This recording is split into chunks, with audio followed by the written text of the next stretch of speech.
انگریزی کے شعبے سے کے طالب علم اسجد حسین کو آواز دے رہا ہوں، تشریف لائیں اور اپنا کلام سنائیں۔ ان کی شاعری یونیورسٹی کے میگزین میں اور دوسرے رسائل میں شائع ہوئی ہے۔ اسجد حسین۔ السلام علیکم جناب صدر کی اجازت سے یقین جانیں کہ اپنے مشرف اساتذہ اور باوقار مہمانان کی موجودگی میں پڑھنا بہت مشکل ہے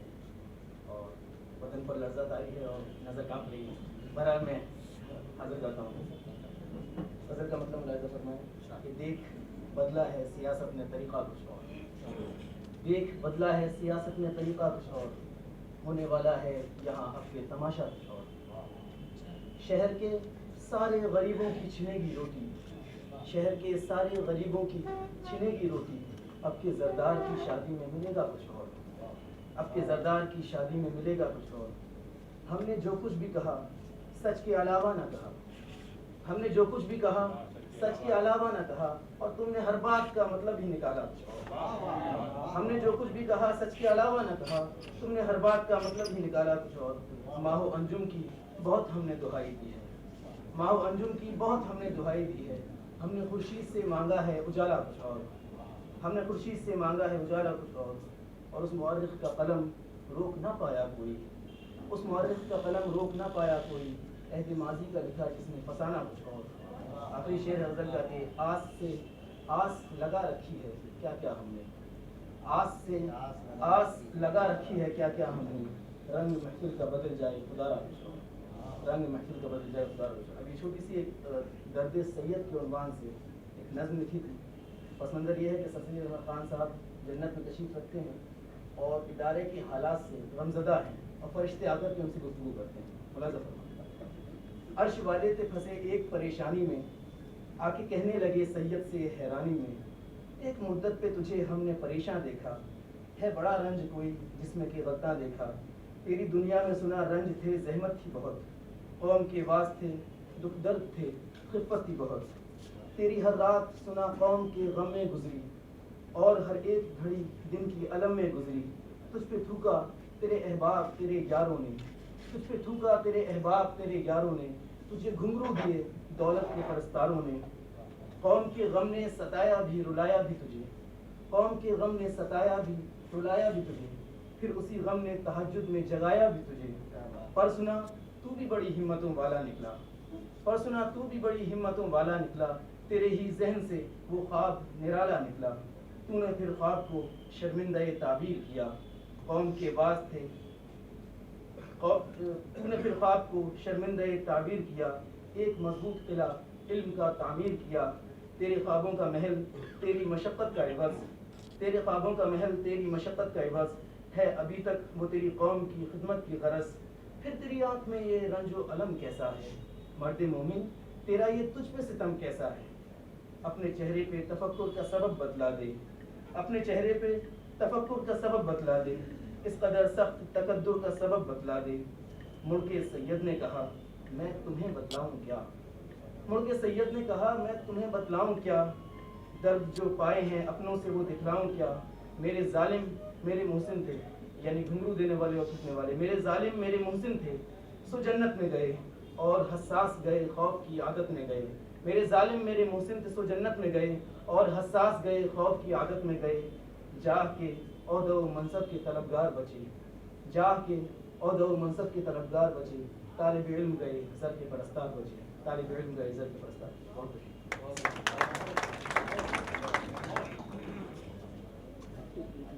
اسجد حسین کے بعد اب میں آواز دے رہا ہوں ساجد شفق۔ ساجد بھی ہمارے طالب علم ہیں اور اپنی غزل سنائیں گے۔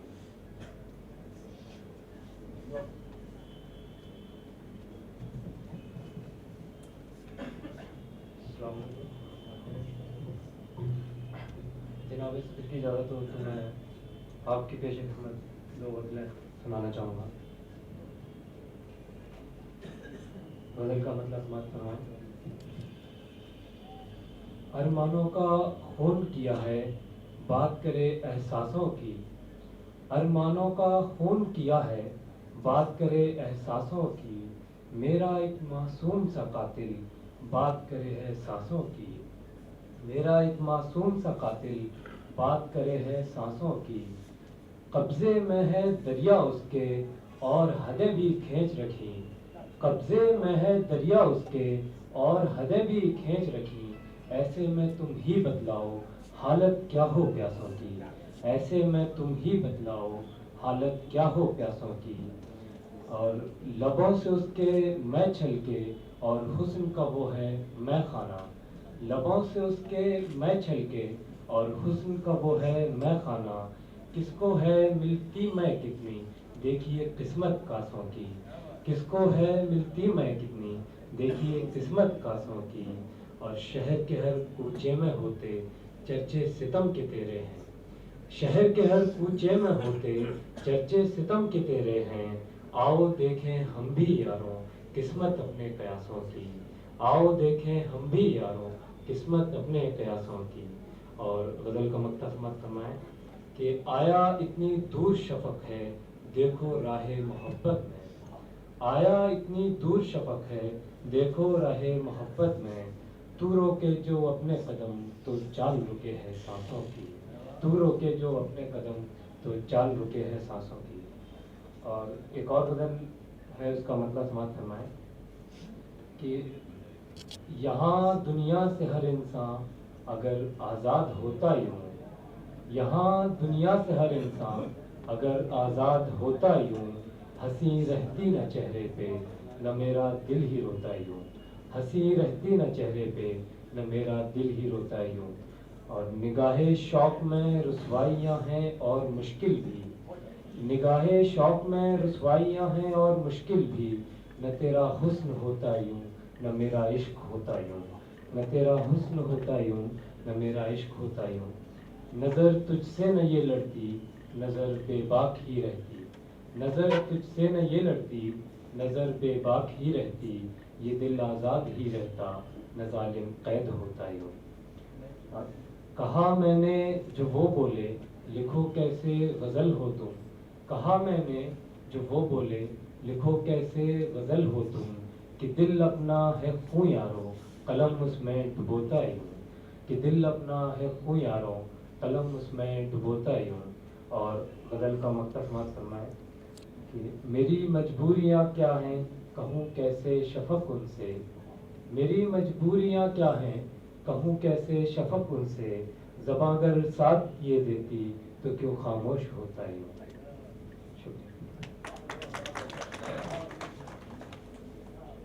ساجد شفق ابھی اپنی غزلیں سنا رہے تھے، اور اب آواز دے رہا ہوں میں شعبہ اردو کے ایک طالب علم احسان عالم، تشریف لائیں اور اپنے اشعار۔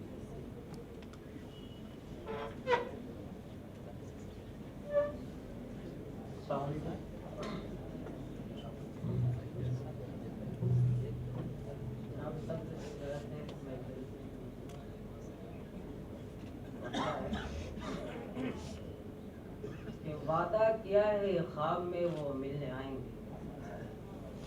وعدہ کیا ہے خواب میں وہ ملنے آئیں گے، سونے تو مت جگاؤ یہ موقع نہ پائیں گے، سونے تو مت جگاؤ یہ موقع نہ پائیں گے، اور ہو جب بھی سامنا میرا ان سے یہ پوچھ لوں، ہو جب بھی سامنا میرا ان سے یہ پوچھ لوں، کیا آپ آ کے گھر میری عزت بڑھائیں گے، کیا آپ آ کے گھر میری عزت بڑھائیں گے، اور ہونٹوں پہ اس کا نام بھی لا کر تو دیکھیے، ہونٹوں پہ اس کا نام بھی لا کر تو دیکھیے، سن کر بہت سے لوگ ابھی دل ملائیں گے، سن کر بہت سے لوگ ابھی دل ملائیں گے، اور چھپ چھپ کے مسکراتے ہیں کیا بات ہے جناب، چھپ چھپ کے مسکراتے ہیں کیا بات ہے جناب، کیا آ کے میرے سامنے بھی مسکرائیں گے، کیا آ کے میرے سامنے بھی مسکرائیں گے، اور سوچا تھا راہ یار میں دل کو ملے گی عید، سوچا تھا راہ یار میں دل کو ملے گی عید، کس کو پتہ وہ لے کے جگر آزمائیں گے، کس کو پتہ وہ لے کے جگر آزمائیں گے، اور چلتا ہے تانا شاہی چلے ہم کو ڈر نہیں، چلتا ہے تانا شاہی چلے ہم کو ڈر نہیں، خوددار سر نہ ہم تیرے آگے جھکائیں گے، خوددار سر نہ ہم تیرے آگے جھکائیں گے۔ شکریہ۔ یونیورسٹی کے طلباء کا سلسلہ بس اب ختم ہوا ہی چاہتا ہے۔ سابق 2 طلباء یہاں تشریف رکھتے ہیں، ایک ذرا کم سابق، ایک ذرا زیادہ سابق۔ جو کم سابق ہیں ان کا نام ہے بصیر الحسن وفا، شعبہ اردو سے ان کا بھی تعلق۔ آپ تو استاد بنی یہاں تو آپ بیٹھے ہیں تو شاید السلام علیکم۔ ایک مسئلہ بنانا چاہتا ہوں۔ جی صرف 5 مسئلہ ہے کہ تودے خاک بدن آب رواں خوب ہوا، تودے خاک بدن آب رواں خوب ہوا، اب کے برسات میں مٹی کا زیاں خوب ہوا، تودے خاک بدن آب رواں خوب ہوا، اب کے برسات میں مٹی کا زیاں خوب ہوا، ایسا محسوس ہوا تو نہیں راضی مجھ سے، ایسا محسوس ہوا تو نہیں راضی مجھ سے، بے یقینی کا مجھے تجھ پہ گماں خوب ہوا، بے یقینی کا مجھے تجھ پہ گماں خوب ہوا۔ شعر ہیں کہ خوشبوئے عشق اڑی لے کے پروں پر تتلی، خوشبوئے عشق اڑی لے کے پروں پر تتلی، جس کو چاہا تھا چھپانا وہ آیا خوب ہوا، جس کو چاہا تھا چھپانا وہ آیا خوب ہوا۔ شعر ہے کہ کوئی جلتا ہوا منظر تو نہیں تھا لیکن، کوئی جلتا ہوا منظر تو نہیں تھا لیکن، ہاں مگر راز سنا ہے کہ دھواں خوب ہوا، کوئی جلتا ہوا منظر تو نہیں تھا لیکن، کوئی جلتا ہوا منظر تو نہیں تھا لیکن، ہاں مگر راز سنا ہے کہ دھواں خوب ہوا۔ آخری شعر آپ کی سماعتوں کے حوالے کہ ایک سورج نے میرے جسم پہ کرنیں رکھ دی، ایک سورج نے میرے جسم پہ کرنیں رکھ دی، آج روشن میرا تاریک مکاں خوب ہوا، آج روشن میرا تاریک مکاں خوب ہوا۔ بصیر الحسن وفا کے بعد میں ایک ایسے کسی یونیورسٹی کے سابق طالب علم کو دعوت دے رہا ہوں جو اچھے خاصے مصروف شاعر ہیں اور آل انڈیا شاعر ہیں، جناب رضوان الرضا رضوان، اتفاق سے آج علی گڑھ میں ہیں اور اس نشست میں شریک ہیں۔ 2 مجموعے شائع ہو چکے ہیں ان کے، اور متعدد رسائل و جرائد میں ان کی کلام شائع ہوتا ہی رہتا ہے۔ جناب رضوان الرضا۔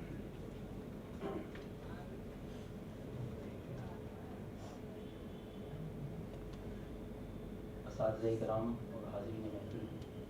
السلام علیکم۔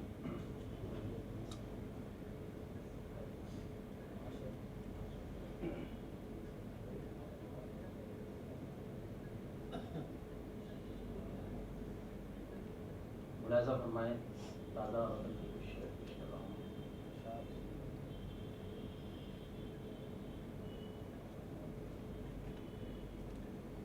کچھ اس طرح دلوں کی کہانی تمام کر، کچھ اس طرح دلوں کی کہانی تمام کر، کر صبح جو شروع تو پھر ختم شام کر، کر صبح جو شروع تو پھر ختم شام کر، اہل خرد صفوں میں رہیں سامعین کی، اہل خرد صفوں میں رہیں سامعین کی، اہل جنوں کی بزم کا بھی اہتمام کر، اہل جنوں کی بزم کا بھی اہتمام کر، آئیں سمٹ کے جس میں دو عالم کی وسعتیں، آئیں سمٹ کے جس میں دو عالم کی وسعتیں، دل کے بلند یوں درو دیوارو بام کر، بہت اچھا ہے، اور جس میں دو عالم بہت اچھا ہے، پھر پڑھو۔ آئیں سمٹ کے جس میں دو عالم کی وسعتیں، دل کے بلند یوں درو دیوارو بام کر۔ اور یہ شعر بطور خاص ملاحظہ فرمائیں شعر دیکھیں کہ ایک نام ہے جو ناموری ہی عطا کرے، ایک نام ہے جو ناموری ہی عطا کرے، نسبت سے بس اسی کی بلند اپنا نام کر، نسبت سے بس اسی کی بلند اپنا نام کر، اور مل جائیں گی خودی کی تجھے ساری منزلیں، مل جائیں گی خودی کی تجھے ساری منزلیں، پہلے تو بے خودی کا قبول ایک جام کر، پہلے تو بے خودی کا قبول ایک جام کر، لکھا ہے میرا نام تو فہرست شاہ میں، لکھا ہے میرا نام تو فہرست شاہ میں، تجھ کو جو ہو پسند تو مجھ کو غلام کر، تجھ کو جو ہو پسند تو مجھ کو غلام کر، اور انصاف کے بھی ساتھ کچھ انصاف ہو سکے، انصاف کے بھی ساتھ کچھ انصاف ہو سکے، ہر فیصلہ خواص کا مثل عوام کر، ہر فیصلہ خواص کا مثل عوام کر۔ اور یہ آخری دو شعر بطور خاص ملاحظہ فرما لیں کہ دنیا ہے صرف حلقہ دام فریب میں، دنیا ہے صرف حلقہ دام فریب میں، دنیا کو ہم نے دیکھ لیا گھوم گھام کر، دنیا ہے صرف حلقہ دام فریب میں، دنیا کو ہم نے دیکھ لیا گھوم گھام کر، رضواں کوئی صلے کی نہ رکھ دل میں آرزو، رضواں کوئی صلے کی نہ رکھ دل میں آرزو، دریا میں ڈال دے جو کوئی نیک کام کر، کچھ اس طرح دلوں کی کہانی تمام کر، کر صبح جو شروع تو پھر ختم شام کر۔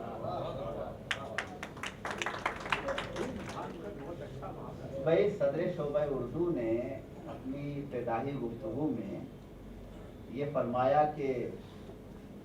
یہ نشست جو ہے یہ نوچندی کے اور نمائش کے مشاعرے سے الگ ہے، اس میں کوئی شبہ نہیں، لیکن نشست بہرحال نشست ہوتی ہے، اور نشست کا مطلب ہوتا ہے کہ اس میں 100% صاحبان شعور اور وہ حضرات جو سخن فہم ہیں، جو ادب شناس ہیں، جو داد دے سکتے ہیں، وہ تشریف رکھتے ہیں۔ جب تشریف رکھتے ہیں تو داد بھی دیں۔ صدر شعبہ نے کوئی مطلب حکم امتناعی نافذ نہیں کر رکھا ہے، اس لیے آپ بات لیجیے، اور آپ بہت سلیقے سے ووٹ بھی کر سکتے ہیں۔ علی گڑھ میں اگر اچھے شعر نہیں لگ رہے ہیں تو اس کا بھی تو اظہار کیجیے، خاموشی جو ہے وہ اس کا اظہار نہیں ہوتی۔ یہی کہہ رہا ہوں کہ شعر نہیں سنا رہا ہوں تو اس پہ تو ریئیکٹ کیجیے۔ اب آپ شعر بھی سنیں گے، ویسے اس سے پہلے آپ نے اشعار سنے، ظاہر سی بات ہے۔ میں جناب خالد فریدی سے درخواست کر رہا ہوں تشریف لائیں اور اپنا کلام ارشاد فرمائیں۔ جناب خالد فریدی۔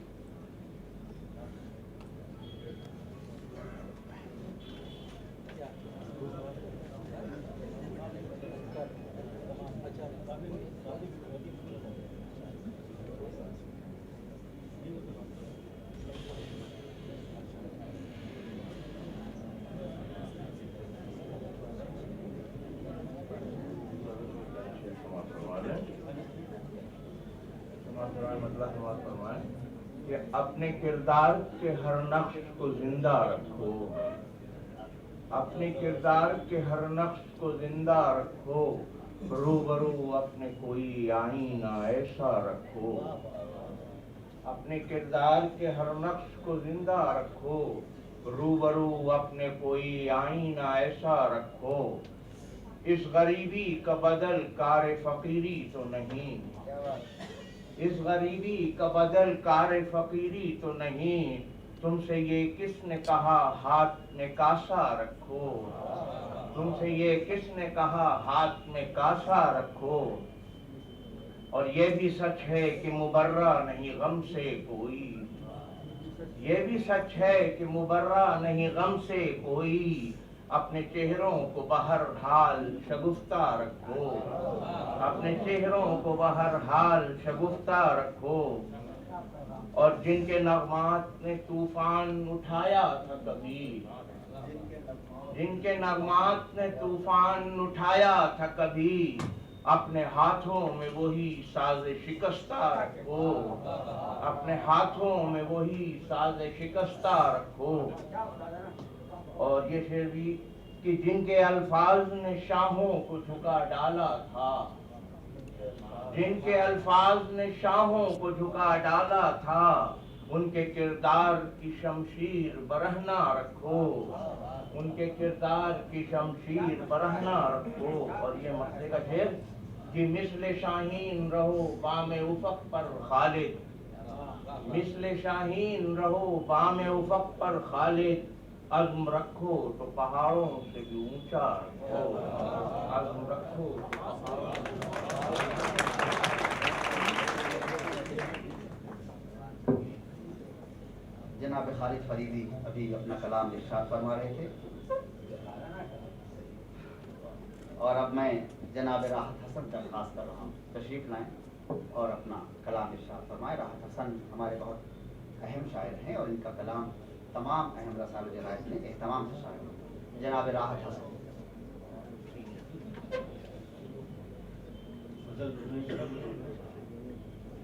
پرانا قصہ تمام کرنا پڑے گا اس کو، پرانا قصہ تمام کرنا پڑے گا اس کو، اور نئے اشاروں پہ کام کرنا پڑے گا اس کو، پرانا قصہ تمام کرنا پڑے گا اس کو، اور نئے اشاروں پہ کام کرنا پڑے گا اس کو۔ وہ خلوتوں میں اگر کسی کو پکارتا ہے، وہ خلوتوں میں اگر کسی کو پکارتا ہے تو اپنا اونچا مقام کرنا پڑے گا اس کو، وہ خلوتوں میں اگر کسی کو پکارتا ہے تو اپنا اونچا مقام کرنا پڑے گا اس کو۔ اگر وہ ایوان عاشقی سے جڑا ہے تو پھر، اگر وہ ایوان عاشقی سے جڑا ہے تو پھر خود اپنا بھی احترام کرنا پڑے گا اس کو، اگر وہ ایوان عاشقی سے جڑا ہے تو پھر خود اپنا بھی احترام کرنا پڑے گا اس کو۔ اور سب اپنی اپنی روایتوں کو بھلا رہے ہیں، سب اپنی اپنی روایتوں کو بھلا رہے ہیں، اور کچھ اور رسموں کو عام کرنا پڑے گا اس کو، سب اپنی اپنی روایتوں کو بھلا رہے ہیں اور کچھ اور رسموں کو عام کرنا پڑے گا اس کو۔ اور اسی کی نگرانیوں میں ہے اب یہ بستیاں بھی، اسی کی نگرانیوں میں ہے اب یہ بستیاں بھی، اور یہاں بھی کچھ دن قیام کرنا پڑے گا اس کو، اسی کی نگرانیوں میں ہے اب یہ بستیاں بھی، اور یہاں بھی کچھ دن قیام کرنا پڑے گا اس کو۔ اور وہ چاہتا ہے اگر بلندی بنی رہے تو، وہ چاہتا ہے اگر بلندی بنی رہے تو ہوا کو اپنا غلام کرنا پڑے گا اس کو، وہ چاہتا ہے اگر بلندی بنی رہے تو ہوا کو اپنا غلام کرنا پڑے گا اس کو۔ اگر نگاہوں میں عافیت ہے تو سہنے دل میں، اگر نگاہوں میں عافیت ہے تو سہنے دل میں جو کچھ ہے خوابوں کے نام کرنا پڑے گا اس کو، اگر نگاہوں میں عافیت ہے تو جو کچھ ہے دل میں، تو جو اگر نگاہوں میں عافیت ہے تو سہنے دل میں جو کچھ ہے خوابوں کے نام کرنا پڑے گا اس کو۔ اور سنا ہے راحت کوئی قیامت ہے آنے والی، سنا ہے راحت کوئی قیامت ہے آنے والی، اور ابھی سے کچھ انتظام کرنا پڑے گا اس کو، سنا ہے راحت کوئی قیامت ہے آنے والی، ابھی سے کچھ انتظام کرنا پڑے گا اس کو۔ اور پرانا قصہ تمام کرنا پڑے گا اس کو، اور نئے اشاروں پہ کام کرنا پڑے گا اس کو۔ وہ خلوتوں میں اگر کسی کو پکارتا ہے تو اپنا اونچا مقام کرنا پڑے گا اس کو۔ جناب راحت حسن ابھی اپنا کلام ارشاد فرما رہے تھے، اور اب میں درخواست گزار ہوں ڈاکٹر زویا زیدی تشریف لائیں اور اپنا کلام ارشاد فرمائیں۔ جناب زویا زیدی۔